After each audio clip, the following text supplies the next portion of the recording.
enter something in the chat or raise your hand in Zoom, and we will, designate you to speak.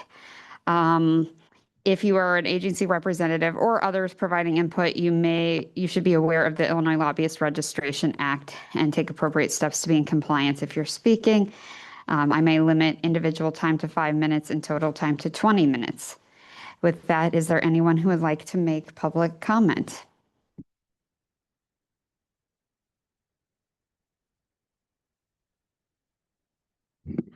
I had failed to hit record on either the audio in the room or the Zoom. So just to recap, President McClay called the meeting to order at 5:52. There's not a quorum.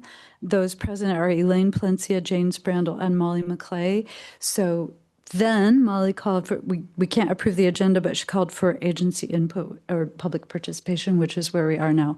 Apologies for not turning on the hit record. It's sometimes escapes me at the top of the meeting.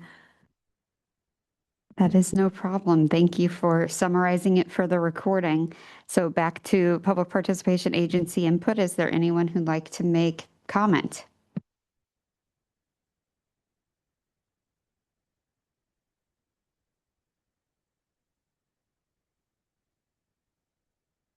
All right. There will be another time in the discussion this evening for public comment. So we will move on.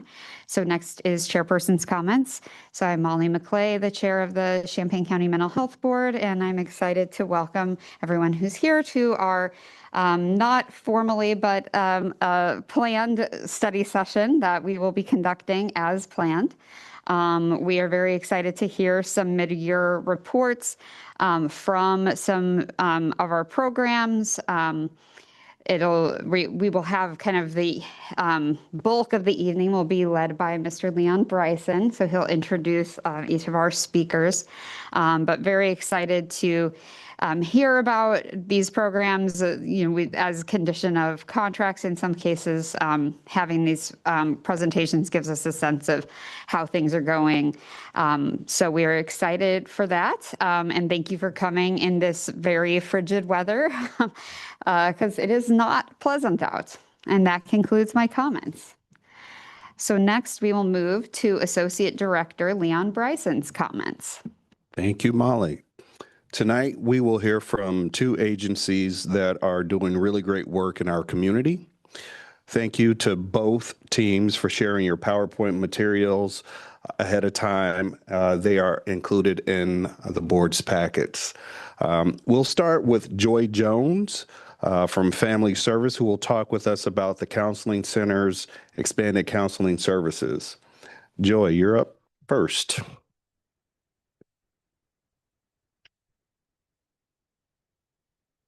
Well, thank you for having me, and I'm very excited to share with you what we are doing at Family Service.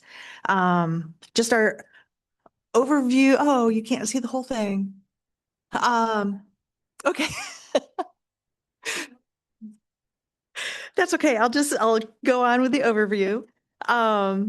The purpose of the counseling program is to improve and enhance the daily functioning of individuals and families by providing alternatives in order to reduce the distress caused by their issues and to maximize opportunities for growth, to help with the understanding of personal and interpersonal problems, and to choose appropriate problem-solving techniques.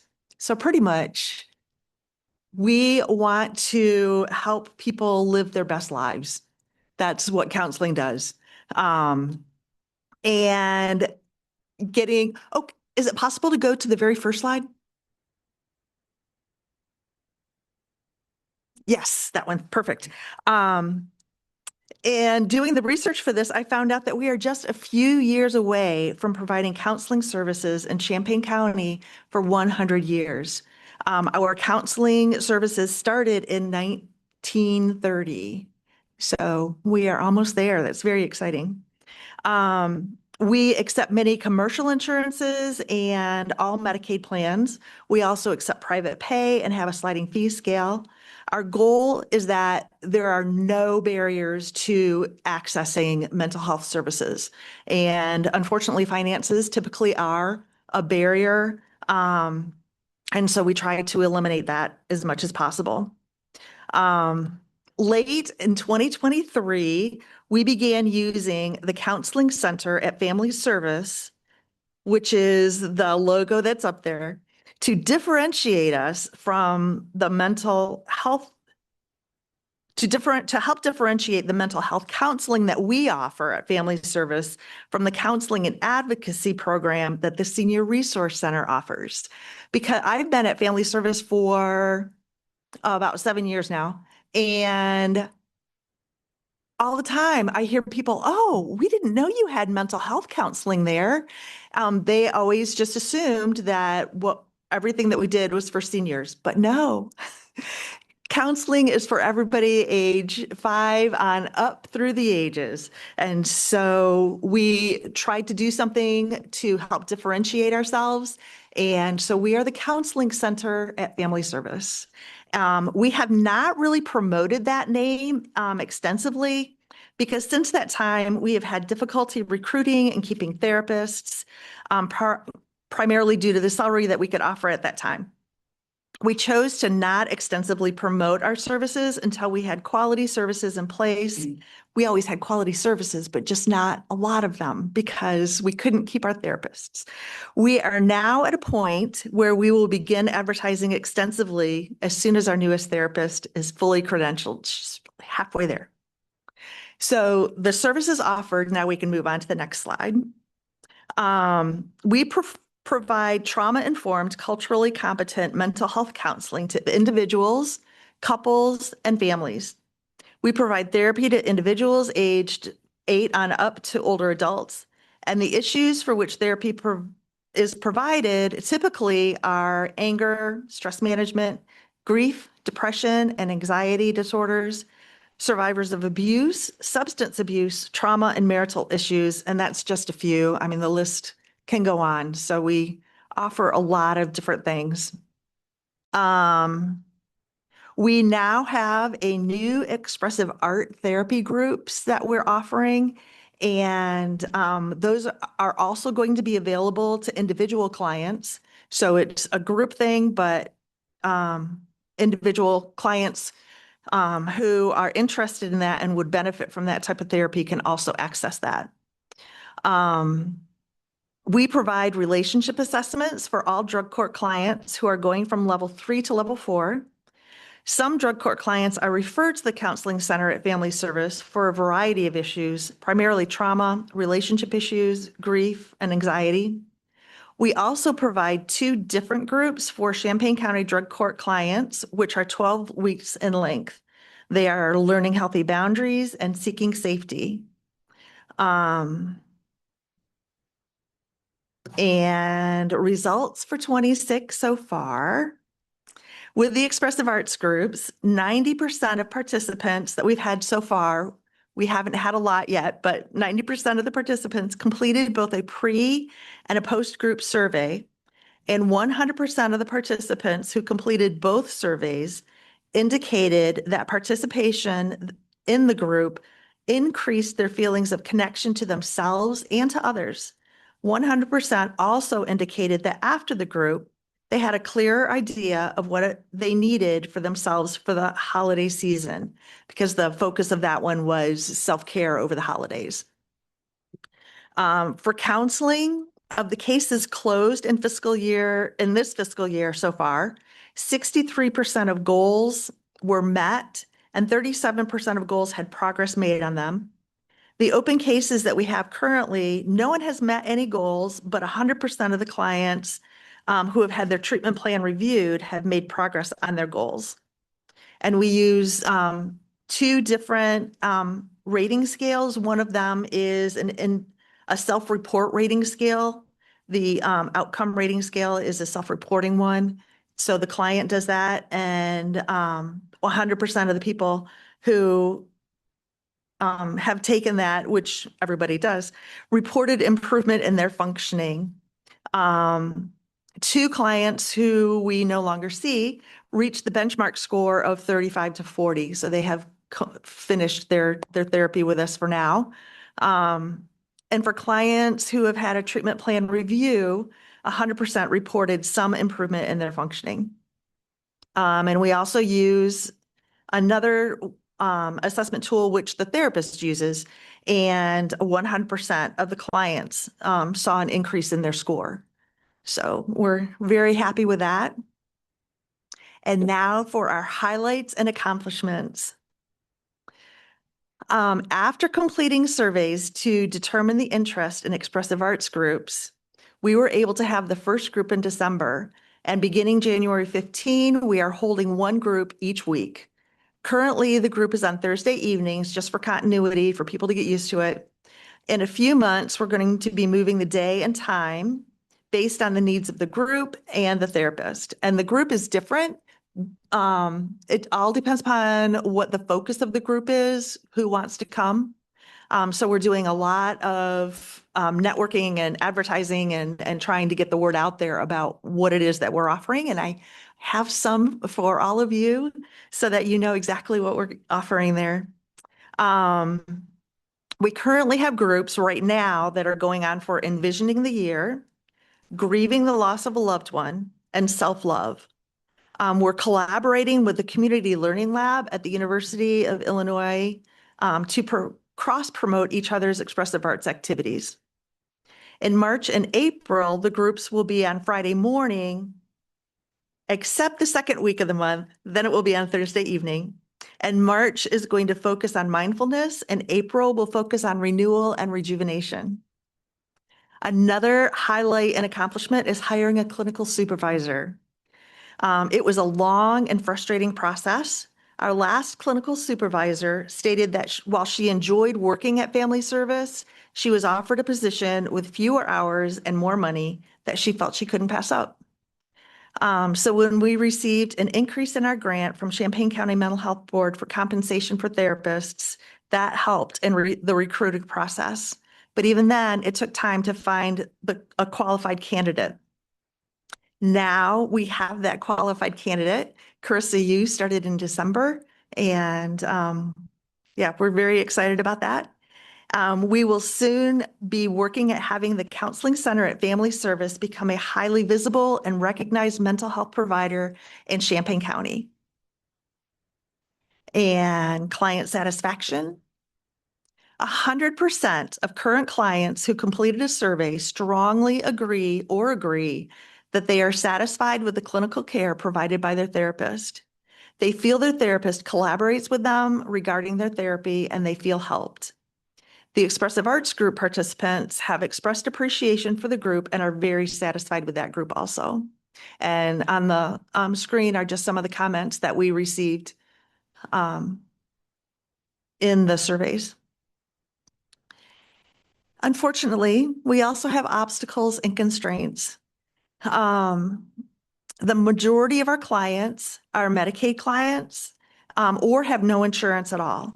At least one Medicaid payer reimburses at or close to 100%, which is amazing. Unfortunately, we don't have many of those clients. At least one Medicaid payer reimburses at about 50% of the session rate. Yes, that is true. The others are somewhere in between, but can be inconsistent in the reimbursements. Since hiring an outside agency, we have seen our reimbursement rates increase above those from when we had in-house billing. So we're very happy with that. Hiring a therapist has also been an obstacle, but we are confident that with our new identity as the Counseling Center at Family Service, and with the new services being offered, we will have greater name recognition, which aids in hiring. Also, once we're able to have mental health interns, that too helps with a positive reputation and name recognition. Another constraint for the Counseling Center at Family Service is we're hoping once we get to capacity that we'll have to hire a part-time therapist. Our building just doesn't have the availability of counseling spaces currently. And so we're just going to have to be very creative to find or build trauma-informed spaces that are conducive to individual and group therapy sessions. Credentialing new therapists, unfortunately, has been a long and expensive journey. Our new clinical supervisor began working for us. Oh, actually, she started in early November. I forgot. And we began the credentialing process soon after, and we're still waiting to hear back from almost 50% of the insurance companies for which family service is in network. Our future objectives is to be able to begin individual art therapy. Our new clinical supervisor is looking into being trained in EMDR therapy, which is eye movement desensitization and reprocessing. And we're hoping to actually add some group therapy at our current building, which I have wanted to do for a while, but we're getting to that point. So I'm very excited about that. Another future objective is to become a Medicare provider. We're going to start doing that next month. And eventually to hire another part-time therapist. We also have been contacted about having counseling interns. So that just recently happened, so it's not on the list. And another thing that is very exciting is offering expressive arts in the Champaign County Jail. Captain Bogus was very interested in that. And so we have been contacted by Celeste Blodgett, who is the program coordinator for the Champaign County Jail. And we're going to work and see if we can provide expressive arts therapies in the jail. So that is something we are extremely excited about and can only do because of Champaign County Mental Health Board. So we really thank you for that.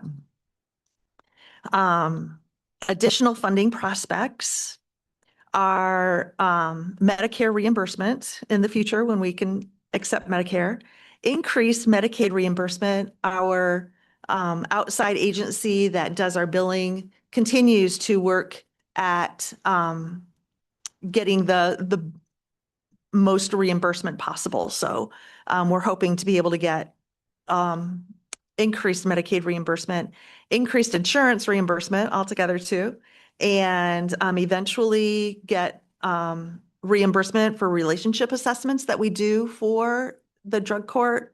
And then, yeah, so that is what I have.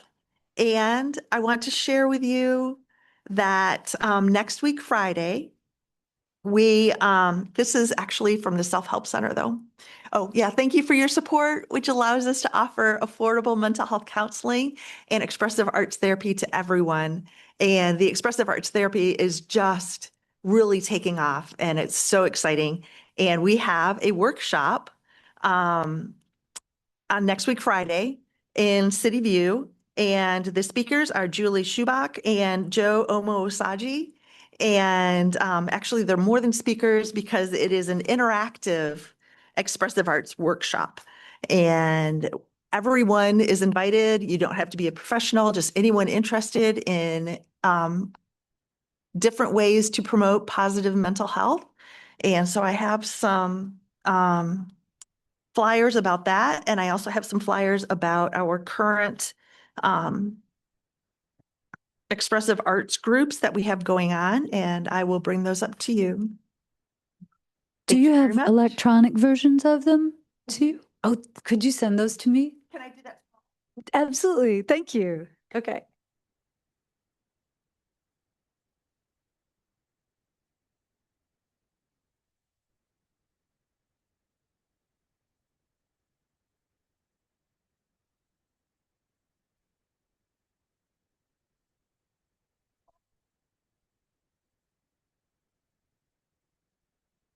I have a couple of questions.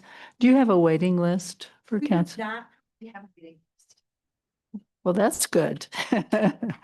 And also, when you say expressive arts, do you mean the plastic arts, not like writing or do you mean all arts? Because, Pretty much all arts. We do, let me get to the microphone. okay.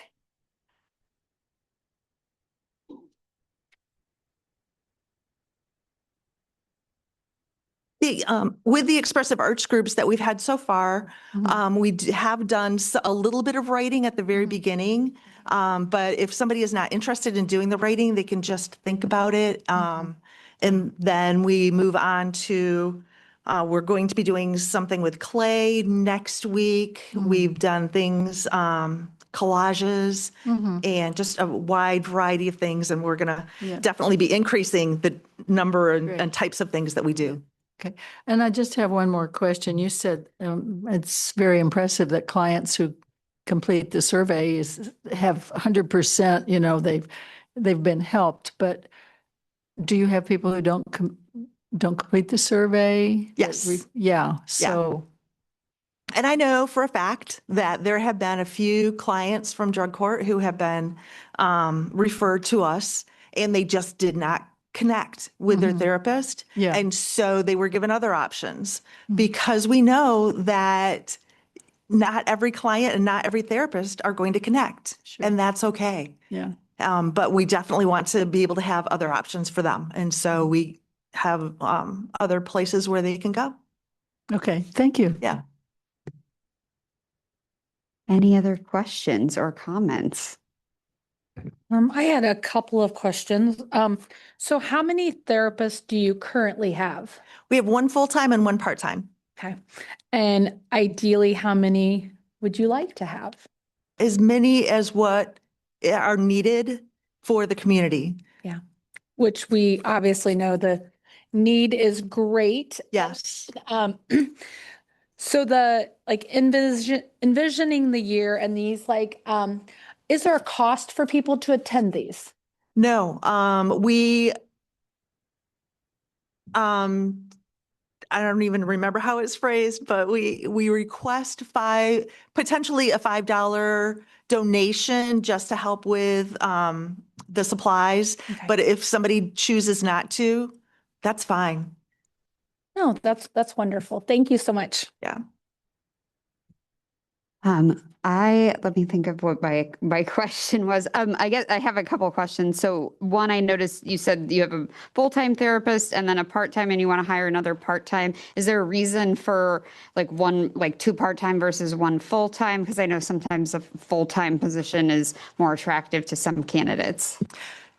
True. But the part-time person that is there now has been there for quite a while and is very interested in staying part-time. Okay, that makes sense. Let me think. So I was also, I'm a private practice therapist myself. And I was very curious about this whole kind of reimbursement thing and the fact that I'm very aware of the wide array of reimbursements that can be given for therapy from various payers, which I cannot speak about. But I was curious about how working with this outside facility, how is that helping? How has that increased your rates specifically? They just have a greater knowledge of billing procedures and codes to use and things like that. And so they had a much better knowledge than what we in-house had. That definitely makes sense for sure. And was definitely excited to hear about the workshop coming up because I know that Julie Schubach has spoken with the board before. And Joe Omoasagie was a previously member of our board. Yes. So I've been seeing advertisements on social media about the workshop too. So I'm glad to see that the word is getting out about it as well. Are there any other questions or comments from the board? I have a question. Yes, I was going to say, or staff. Thank you.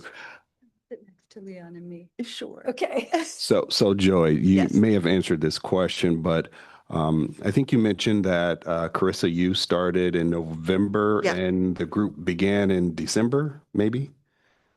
Expressive art. Oh, the expressive arts are run by Julie Schubach and Rhonda Daniels. And I forget the number. How many participants, individuals did you have in that, would you say, in that group? Or In what's the the cap? Expressive Arts Group. Currently, there is no cap. In the first one, we had 4, and since then, the weather's been terrible, unfortunately, and so the second one, we had 2. 2 people didn't show up. And The third one, we had 3 and 2 people once again didn't show up, but there were different people because different people were registered for the different groups. Gotcha. Thanks. Yep.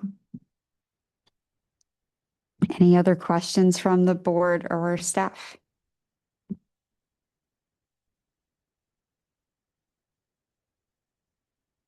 All right, well, thank you very much for your presentation. We enjoyed it. Please do Thank join you. us at the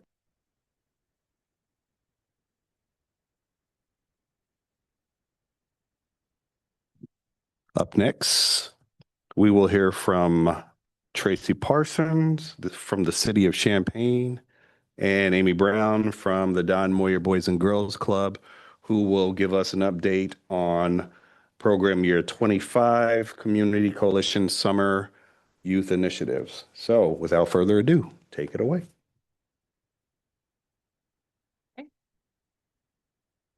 Thank you. Actually, I think Tracy's starting, right? Am I starting? Okay, Yeah. cool. Okay. Well, once again, thank you so much for the opportunity to come and share with you about the summer initiatives that we've been doing for a number of years now. It is really one of the more impactful initiatives that we have through our community coalition. So I think I have a couple of new board members. Is that correct? Do we have? No? Okay, so everyone's familiar with the coalition and okay, great. Thank you. So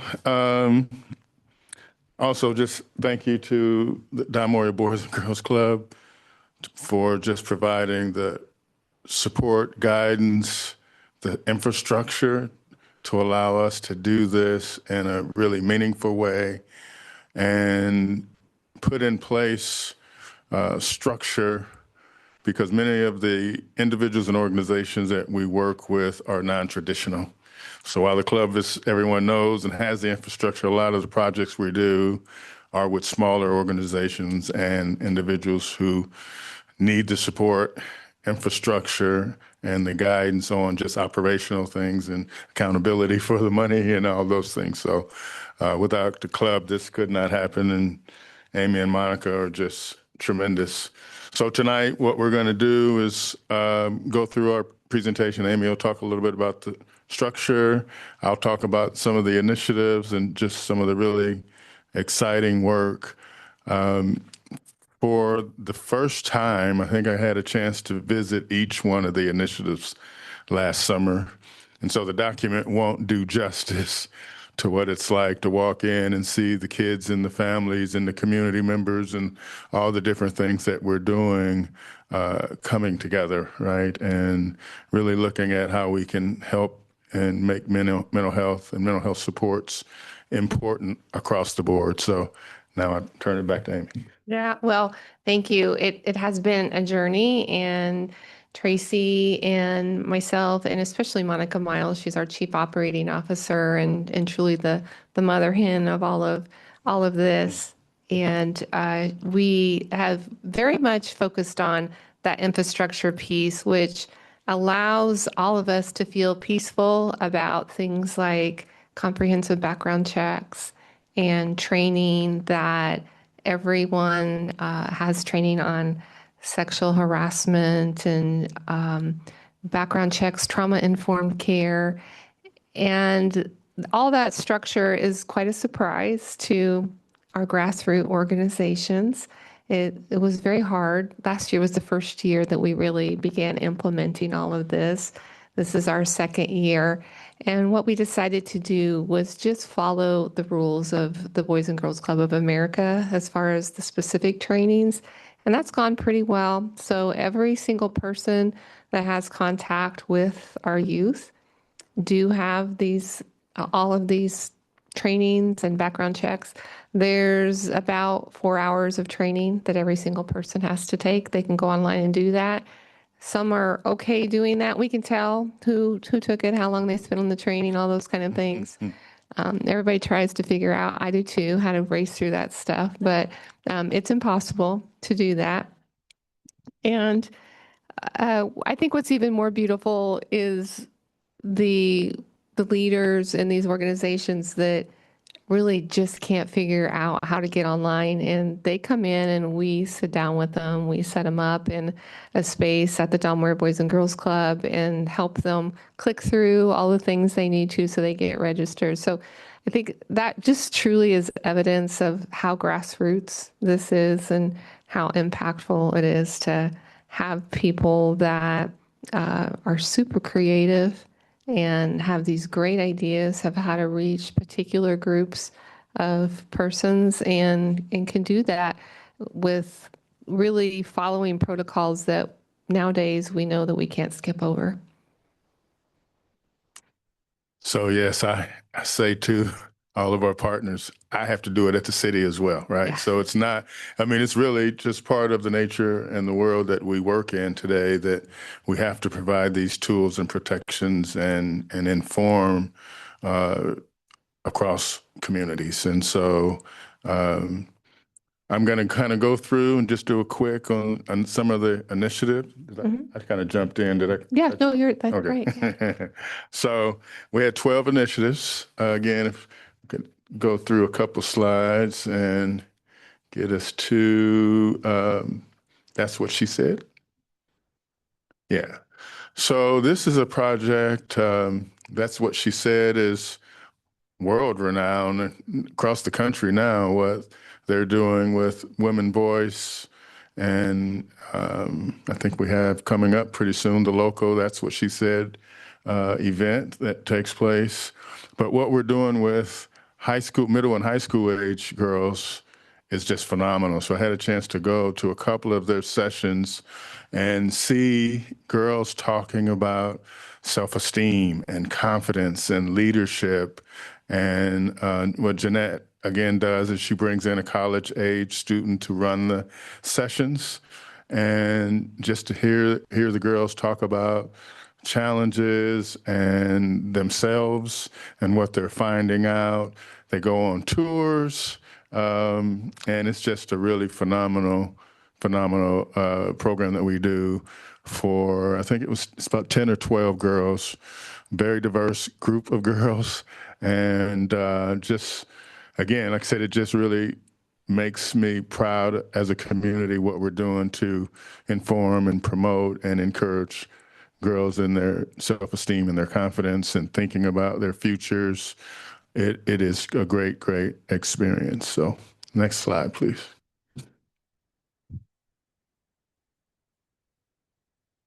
This just is another picture of some of the sessions and things that they do. And I will say that Jeanette started doing these sessions with the girls through our support from the Mental Health Board. So she didn't do this for middle and high school girls until we partnered and support them in this work. Next slide, please. One more, I think. One more. Yeah, there we go. You just went past Reverend Comer and the Central Illinois Youth for Christ. This is Reverend Comer, who does just unbelievable work in the community as it relates to, he has a uniquely special midnight basketball initiative. Each Friday he has about 130 to 150 middle school and high school youth in 2 different gyms. And then he's in the schools, each one of the middle schools and high schools throughout 1 day per week. But what we support through our initiative is a summer, he calls it a campference. So we have street open basketball. And this is a place where he's bringing kids in and families in for a week of athletics and conversation and food and fellowship in a couple of the neighborhoods where we need more engagement for our young people in the Garden Hills area. And then we've added out here in the right around Brookins. I'm thinking we're still at Brookins, Lynn, but in that neighborhood right over there in the Learman area in Urbana. So the kids play for a week and then they put together teams. And then, so the last couple of years, it's been really fun. So we have what we call the Mayor's tournament. So the top team in Champaign plays against the top team in Urbana. And the mayors come out, and, so we have a traveling trophy that's going back and forth. So it's become a really fun week of activities. And again, this doesn't happen without the support of the Mental Health Board. Next, please. Girls Inc. is an initiative working with 6th through 12th grade students.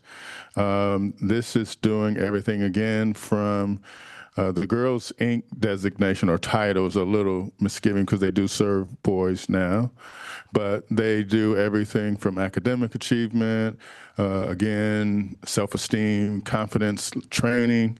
For the older kids, they go on campus visits.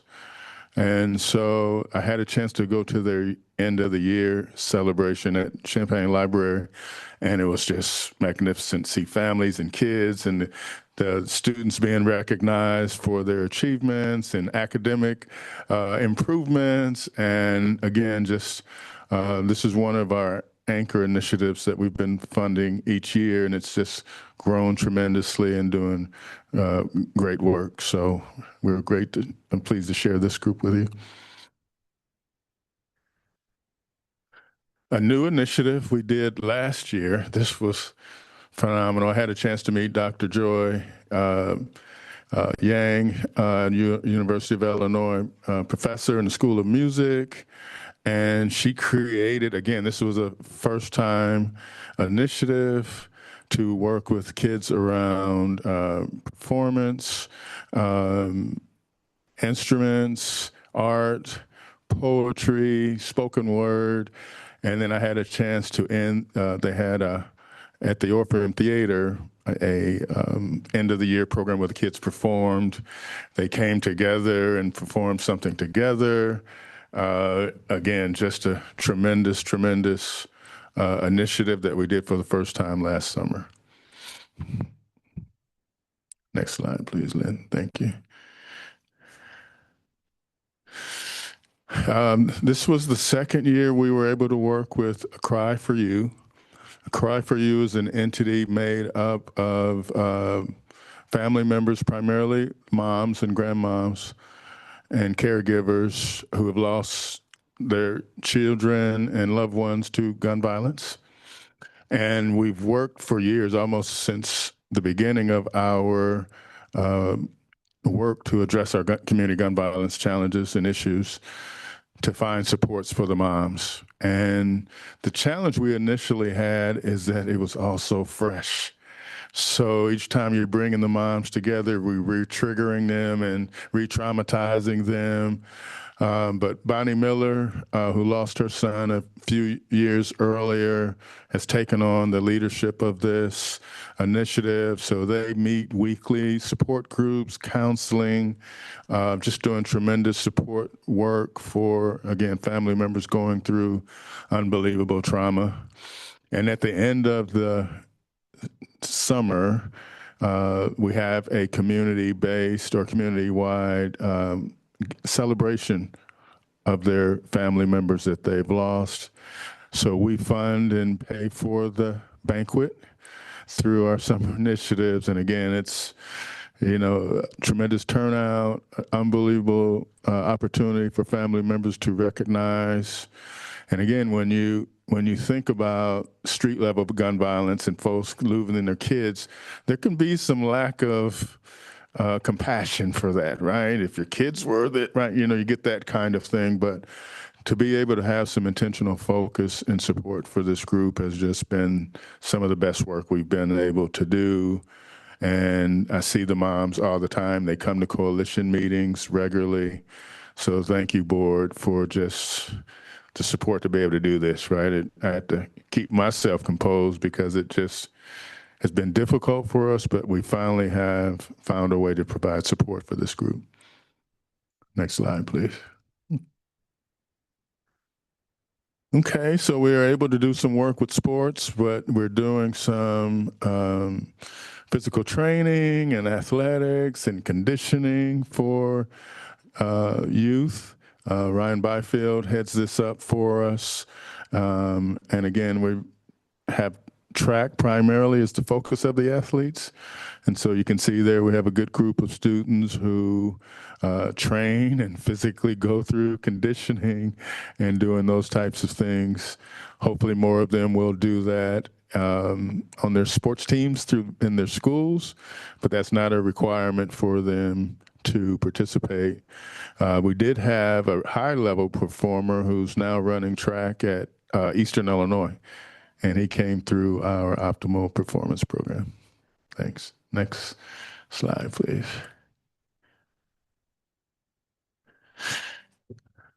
Yeah, no, that's fine. So we have a traveling sports basketball team that we've been supporting that is part of the world of sports today with traveling basketball. And so we have a team that's traveled and had some success on that. And we've been able to support that work and support that. Next slide, please. Next slide, please. That's part of the same.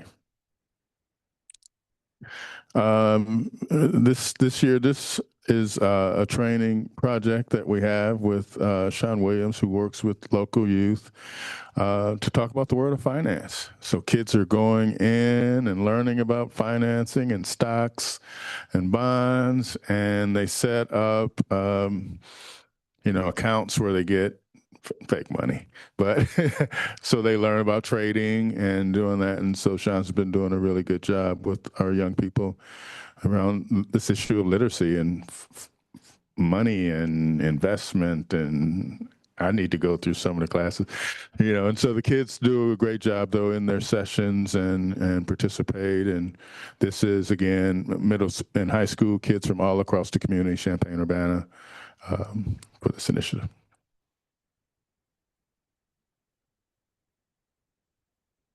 And then we've been able to do just a number of community-based events where we're bringing community together and neighborhoods and in parks. At the top there's our Black Mental Health and Wellness Conference that we've been doing at Parkland for the last couple of years. Donna Tanner Harold is the lead and point for us on this. She's committed to do this. So we're going to do 2 more years. So we'll do a 5-year run of this conference. And the mental health board support for this it really is a tremendous conference, 150 attendees, presenters from all around the region. It is really turned into a phenomenal conference, recognized nationally now at this point.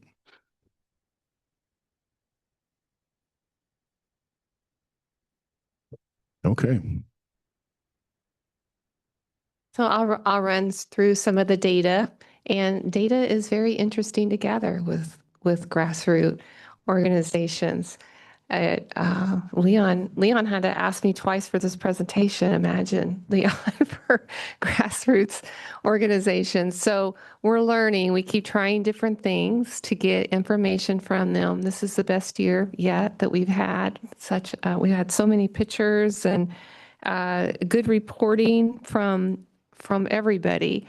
And so you can see the numbers. When you look at the pictures, it's just amazing how many are engaged and how many families are participating in youth and really people of all ages in our community. So 967 different people that we've touched with this amazing programming, and 44 community service events. That is a lot of events that happens over the span of less than a quarter of a year.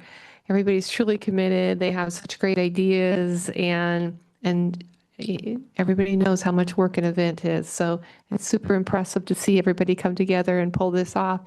That number is correct. That service contacts, 11,064. I had to go back to Monica and say, Monica, are you sure we don't have too many numbers in this? And no, that's the numbers that were counted. We're sure there's more, but that's the data that we were able to pull.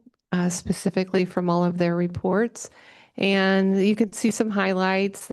We We had 4 new partners this year, which is exciting, kind of switches things up and get to meet new people and new grassroots programs we think touch different groups. And so that's very nice. And it's great to feel how widespread everything is.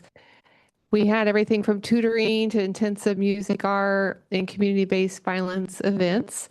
And everybody, from families to youth to adults that needed that mental health touch were engaged in. 93% of our participants had high satisfaction ratings.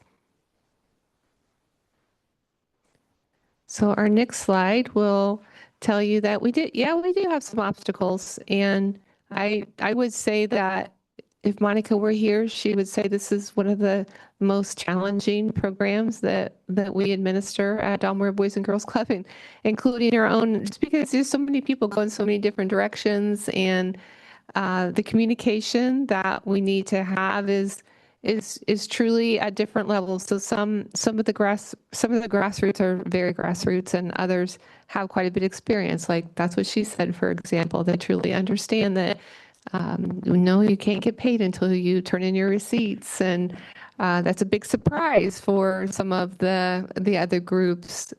We have to work with some of them to do reimbursements ahead, and that's very nervous. It makes me very nervous to do that, but they pull through. They do bring in their receipts, and we have this conversation about how about the day that you're going to purchase your things, you come by and get the check, and that same day you bring your receipts, and that's worked out very well.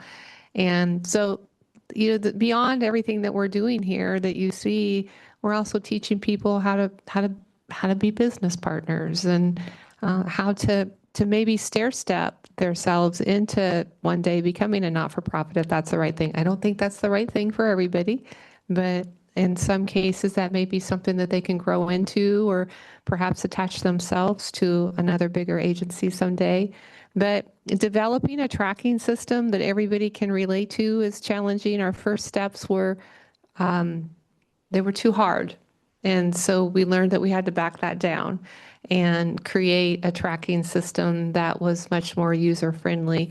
Trying to find something consistent that works for everybody is a challenge that we're up to, and we keep working at. Each year gets better, especially if it's not their first year at doing all of this. Boys and Girls Club of America, I just started kind of doing some soul searching about really what training do we have to have. And at the end of the day, we feel like if the check's coming from the Delaware Boys and Girls Club, we really need to have that rubber stamp of quality regarding the training. And so that's why we did choose to go with the Boys and Girls Club of America. So everybody gets an email that they can sign on, and I told you earlier, we can track their training and make sure that everybody did a good job. But it does create a lot of hoops for a small organization to go through to maybe pick up $3 or $4 or $5 or $10,000. It's more hoops than maybe a larger organization would ever go through to pick up that funding. But that's the stage that they're at, and that's kind of the beauty of it all too, is to be right there where they are with them. So our future objectives would be to improve our community survey. We'd like to do something in March to gain better insight on the types of services and things that they want to do. We'd like to know sooner than later what we're getting into. We did do that this year. We convened, I think it was in April, didn't we, Tracy, where we started getting together. That's a huge jump, because just a year before that, I think it was July before we were getting together. So that was too much, too fast. And so having that pace and climbing up to the level that we need to get them to, so they can get the dollars and be eligible. And then just continuing to figure out how to evaluate the current partners, their funding levels, and try to increase services in 2026, because we all know that there's never enough money to go around. There's always more that we can do. When you shut that light off at the end of the night, you could have done more. If you stayed longer, you could have served more people. And so just finding the right balance to all that, and making ourselves available to as many people in the county as possible is the priority. I think that's it. All right. Thank you both very much. Open to questions and comments from the board. I just have a comment. I was saying to Tracy before one of the community coalition meetings recently how much things have changed over the years that I've been involved. There are more people at the table, and that's what the grassroots, pulling in the grassroots organizations are about. And almost every one of them that we fund started as a grassroots organization. And what that, in my experience in the community, has meant is that it's been many organizations have been dependent on a single individual. And if that individual gets tired or whatever, then things fall apart. So I'd love to hear about structure, that you're putting structures in place that, among other things, help a larger group buy into what's going on. If everybody has to have training and so on, So I think all of that is, I'm just really happy to hear about it. And I know that when I first started on this board, sometimes the things that the Don Moyer, that came through Don Moyer, we couldn't figure out exactly who was doing what, or, exactly how the money was being split up and everything. And so all of this organization, I think, is just really healthy, and it's going to mean that things last longer. So congratulations on all of that. Thank you. Yeah. And I think I said her name twice so far. If I could say it 100 times, it's really Monica Miles Shellman, our Chief Operating Officer. This is a big love of hers. This is a big love of Tracy's. And, and all of you certainly have decided that this is very important in our community, and it's wonderful to watch it blossom. Any other comments or questions from board or staff? I had a couple of questions, or kind of random. I apologize. So how are majority of these kids chosen, and is there much overlap? Like, can you do a couple of programs? Yeah, well, that's a great question. And each of the organizations decide how they're going to choose. We do ask them to spread the word countywide and to make as many people known as possible. That's part of their training in the beginning. But 967 different people are involved, and that's, I don't know, is that $10 a person or not? It's just a tremendous amount of people.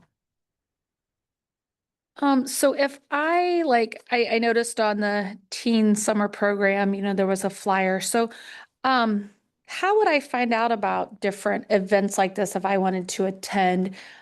Follow Community Coalition Facebook page, your Facebook page. What's the best way to kind of know of these celebrations that are open to the public? Mm-hmm. Well, it's a great question. A lot of this really comes from our monthly Community Coalition meeting. And interested individuals will come and present and talk about their programs that they're going to be doing. They send the invitation out. If you know any kids that are interested in music, for example, we're going to be doing this type of programming, and they connect with the person who's coordinating the program. And so that's how the youth get identified. The coalition is a great space for those who have ideas. So they'll start sometimes just coming to a coalition meeting, and they will say, Tracy, I've been wanting to do this for a while. And we talk about it, and we talk about how to try to make it happen. You can't support everything and every idea, but it really has the meeting itself. And Ms. Valencia, you can share, right? Like how it's a great just gathering place for ideas, for partnerships. The Boys and Girls Club, for example, will come and do a presentation about things that they're doing. And they have, then kids can get connected there. So all of the agencies, maybe not the right way, but many agencies come through the coalition, and they emulate from the meeting itself. Yes, I will say Elaine is wonderful about monthly giving us updates. I've been to a couple of meetings, and and obviously her and I both could be there and we're still not, breaking, rules, but usually she's able to do that. So that's awesome. I did jot down here on the Wall Street financial literacy workshop, wish they taught this in schools. I have young adult children. My youngest is probably the most fiscally sound because she listens to her parents. The other two, yeah, you know. But thank you so much for all you guys do in the community and things like that. And it's kind of an ongoing battle. I feel like, and I know I'm singing to the choir, it seems like, we're continuing to put programs out there. We're trying to give kids alternatives, maybe teach them the right way. And unfortunately, we're still seeing some of the same things in the news, unfortunately. And I know occasionally, an organization will say that was one of our kids, and that's too bad. But I appreciate all the time and energy and love that you guys put into all these youth. I can't say much more than these two have already said, but thank you so much for all you do. I think hearing about the vast variety of different kinds of programs and having something that really is for everyone. I think what people need for their mental health is to belong. And I think having these different kinds of programs and especially for young people to find something that they really love, it does so much for mental health. And I agree on the financial literacy piece as a therapist, how much stress and anxiety and depression can come from the financial stress and strain. And I think being able to have that available for young people is really important. And I think for both programs this evening, seeing various different ways of expressing ourselves being so instrumental for improving our mental health and preventing some of the problems that people do come and see a therapist for. So thank you so much for all you do. Are there any other comments or questions? I have a couple of comments. 12 initiatives. That's it's a tall feat, right? And I equate the initiatives to life lessons. And so they're very impactful and meaningful, I'm sure, for the youth, and they'll take that with them perhaps for the rest of their lives. I want to add another initiative if I could, and that would be maybe swimming lessons. If there's a way that somehow you could find a couple of individuals who would be willing to teach, a small group to learn how to swim. Since we're talking about life lessons, I think it'll go a long way. I recall being at the Boys and Girls Club years ago and taking youth to go swim, and most of them couldn't swim. And so, had to have staff really lock in on, what was going on in the water. The kids were having fun, but it was really a stressful time. So just put that somewhere in the back of your mind, just maybe swim lessons. And I also appreciate the mentoring the grassroots agency. I think that's an awesome way to people learn by watching. Many people do, and I think my hat goes off to you two, in addition to Monica and the other subcontractors who are participating in the programming, summer programming. So thank you. Yeah, just to share pre-Amy, we did have a partnership one summer with the Y. And so we were picking kids up, and I can't remember if it was through the park district or the school or something, but we were picking kids up and they could go to the Y for lessons, swim lessons. But it's been a few years since we've done it, so. Oh, go ahead. Well, Leon, thank you for the very last part. That's what I was going to bring up. So you created a perfect segue. I kind of, just for the many years that I've known Tracy Parsons, I think a lot of the work that you've been doing directly has helped me understand the huge distance between what we do and grassroots groups who might be a really effective answer for some of the problems that we are aware of. So I was kind of wondering, like, is that an impact? Do you feel like the agencies that you're working with and you're providing them these Boys and Girls Club trainings and then some other, maybe some organizational support and Monica's time, is that helping them to improve their infrastructure or to kind of demystify a little bit what we do? You know what I mean? Like that we really are interested, and I'm speaking for the board, which I shouldn't do, but we really are interested in small agency solutions, but we also have this issue of needing to account for public tax dollars, which means there's lots of those kind of quality indicators that you were talking about. Anyway, so I'm glad you brought it up, and I just wondered if you all think about that as a potential positive impact and something we should even like kind of maybe celebrate. Yeah, I think Amy shared a little bit of the challenge that I bring to the table with this initiative for them because, and this is how it happens. So your question was great, and I was thinking earlier as you were presenting about connecting, right?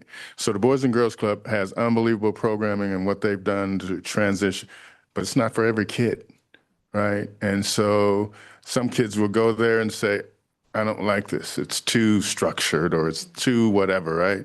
So finding a space that helps reach that kid, right, is one of the beauties of this project that we've been able to do through the years. And meeting someone who has a great idea and thinks that they can lead and put in place, this can teach them that they're not quite ready. And so someone who might think that they're ready or they can do, or I can run an agency, they soon find out that their skill set might be doing this, but the whole other side of running an organization, they're not equipped to do, right? So that's probably the more challenging of the partners that I'm asking the club to work with. And if you don't have a financial background, if you don't have a bookkeeping background, if you don't have blah, blah, blah, all the things it takes to be an agency director, but you think you can, you find out really quick when they're saying, okay, you've got to do this and you've got to get this in place. And yes, you've got to document and you know, it's been a great space, and it's taught a number of things. You know, we have folks that we've worked with who we no longer work with, you know, because they can't produce and it's not, you know, so. Yeah, well said. Well said. I guess we'd have to ask them, honestly, you know, how they're feeling about all of that. I think sometimes they're excited to get the money day is a big day, but training day is not. So there's just a lot of pieces. They have to prove their liability insurance. They have to sign a contract. There's just a lot of pieces that weren't in place a few years ago that we put in place, and it is very time consuming. But you know, hopefully each year it gets better as we see people come back to the table. And back to I just wanted to say about your question about how do we inform everybody. That is one of the most fascinating parts of it for me, because I am just astonished at how families and parents find out. I mean, they know. It's networked. This is no secret. It's very networked. People know about these initiatives. It's become part of the culture in society. And so if they disappeared, I think it would be shocking. It's something that parents look for, and there's so many parents, and they have so many struggles. But what I find beautiful about a lot of our parents that we work with is that they do know that their kids have to stay busy. And so they're really desperate to find a place that they can be that's safe and also continue to grow their child. And so they're just out on the hunt for programming. Thank you so much. Any final comments or questions? And say thank you enough. Yeah, thank you. Thank you. Leon, do you have any concluding comments for the study sessions? I would just like to thank the experts here for sharing valuable information about the things that they're doing in our community, providing quality work. And I'm glad to be a part of what you're doing. So keep up the great work, and sorry to be a little pest about needing materials from you all, but that's part of my job. So I have to keep pressing. But otherwise, thank you all for giving us your time and your mind space about what you're doing. So thanks. You're welcome. All right, thank you very much. Well, we will move on once more to public participation and agency input. Because most of the people, everybody in the room here has spoken, but of course, if there's any other public comment that anyone would like to make here in person or online, now is the time. So you can approach the podium. You can fill out a comment card or raise your hand on Zoom or put something in the chat if you'd like to speak. I may limit individual time to 5 minutes, total time to 20 minutes. And as a reminder, we can't respond to public comment, but we will use it to inform future actions. So is there anybody who'd like to speak?